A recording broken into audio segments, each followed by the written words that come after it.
केंद्रीय हिंदी संस्थान के निदेशक प्रोफेसर हेमराज मीणा जी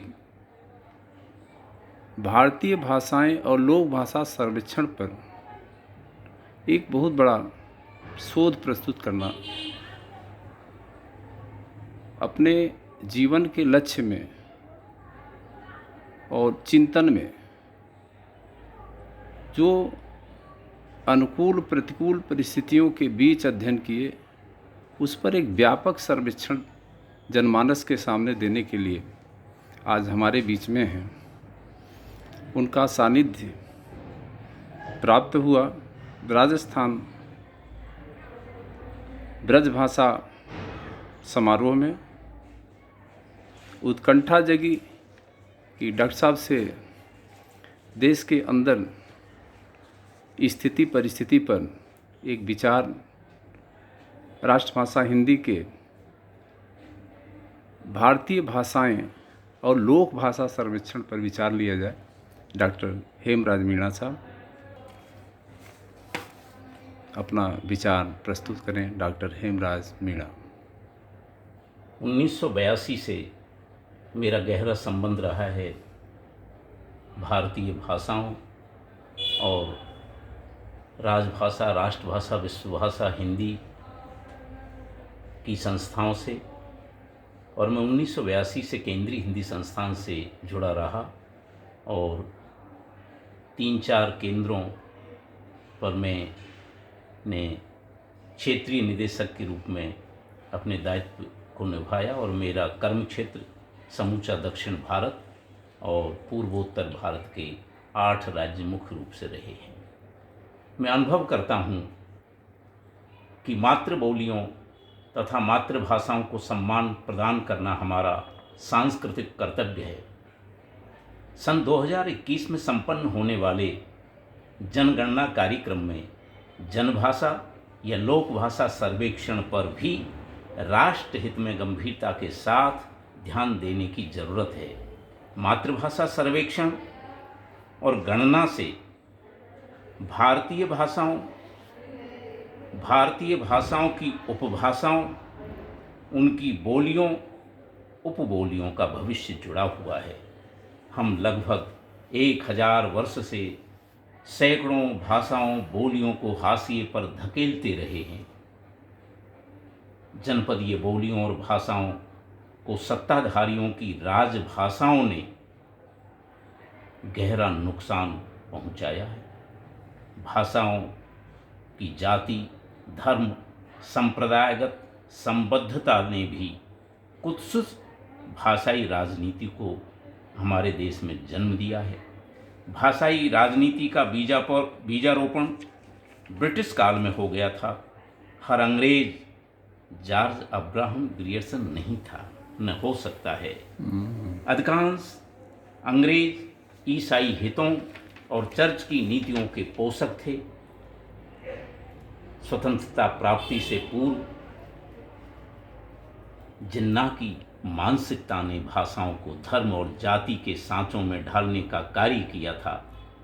ऐसी भाषागत राजनीतिक तिकड़मबाजी अब विशाल रूप ग्रहण करती जा रही है। अब तो भाषा के आधार पर सत्ता प्राप्ति के कई गोपनीय गलियारे समूचे देश में निर्मित हो चुके हैं और निर्मित किए जा रहे हैं। विशाल उत्तर भारतीय भाषा की संकीर्णता में सम्मिलित होकर राष्ट्रभाषा और विश्वभाषा हिंदी की सांस्कृतिक गरिमा पर कुठाराघात करने पर उतारू हो चुका है। भाषा की यह राजनीति हिंदी को अंग्रेजी के समक्ष बौना बनाना चाहती है। भारत के प्रशासक वर्ग के लोग हिंदी तथा भारतीय भाषाओं से ज़्यादा अंग्रेजी भाषा के हित और उसकी जड़ें मजबूत करने की दिशा में कार्य कर रहे हैं और कार्यरत हैं। देशी तथा विदेशी भाषा विषयक अत्यंत गोपनीय षड्यंत्र जिनसे सामान्य भारतीय अपरिचित है, हिंदी और भारतीय भाषाओं की गौरवशाली पहचान को तोड़ने गिराने का कार्य कर रहे हैं। भारतीय लिपियों की समाप्ति की दिशा में यह कार्य रोमन लिपि के व्यापक प्रयोग द्वारा कई दशकों से पूरे देश में किया जा रहा है। भारतीय भाषाओं से जुड़ी लिपियों के विरुद्ध छद्म लिपि युद्ध लगभग 300 वर्षों से समूचे देश में चल रहा है। भारत की धरती पर यह लिपि युद्ध एक शताब्दी से तीव्र गति से अनवरत जारी है। सूचना प्रौद्योगिकी ने इस युद्ध को नई धार और गति दी है।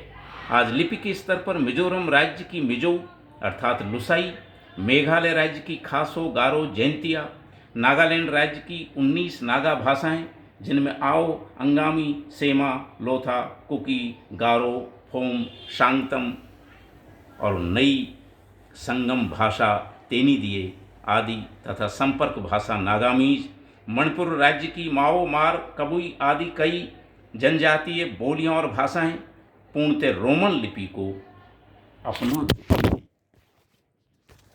मिजोरम, नागालैंड तथा मेघालय की राजभाषा अंग्रेजी है।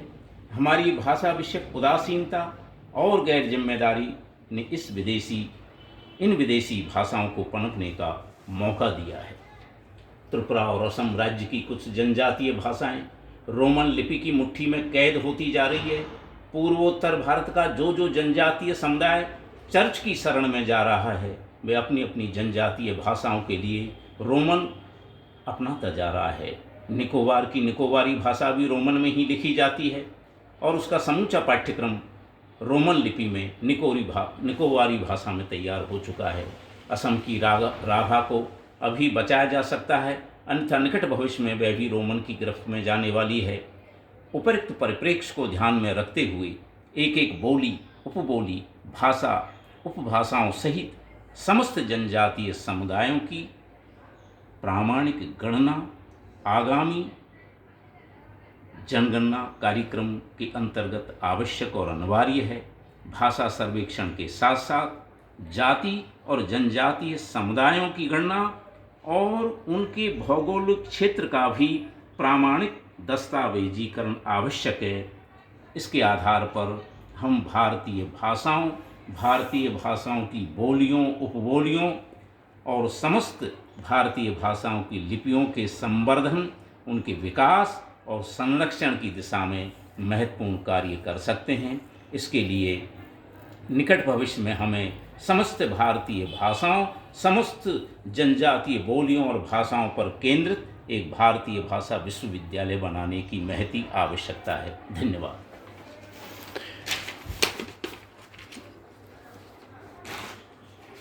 बहुत बहुत आभार डॉक्टर हेमराज मीणा साहब। आपने जनभाषा हिंदी बनाने के लिए राष्ट्रभाषा पर जो सर्वेक्षण किया है वह हिंदी जगत के लिए एक बहुत बड़ा, जिस प्रकार से स्वामी विवेकानंद जी ने शून्य पे विचार ग्रहण कराया पूरे विश्व को, उसी प्रकार से आपका यह सर्वेक्षण अनुसंधान हिंदी जगत के लिए और हिंदी जगत की अपूर्ण क्षति को रोकेगा। बहुत बहुत आभार, धन्यवाद, सादर प्रणाम।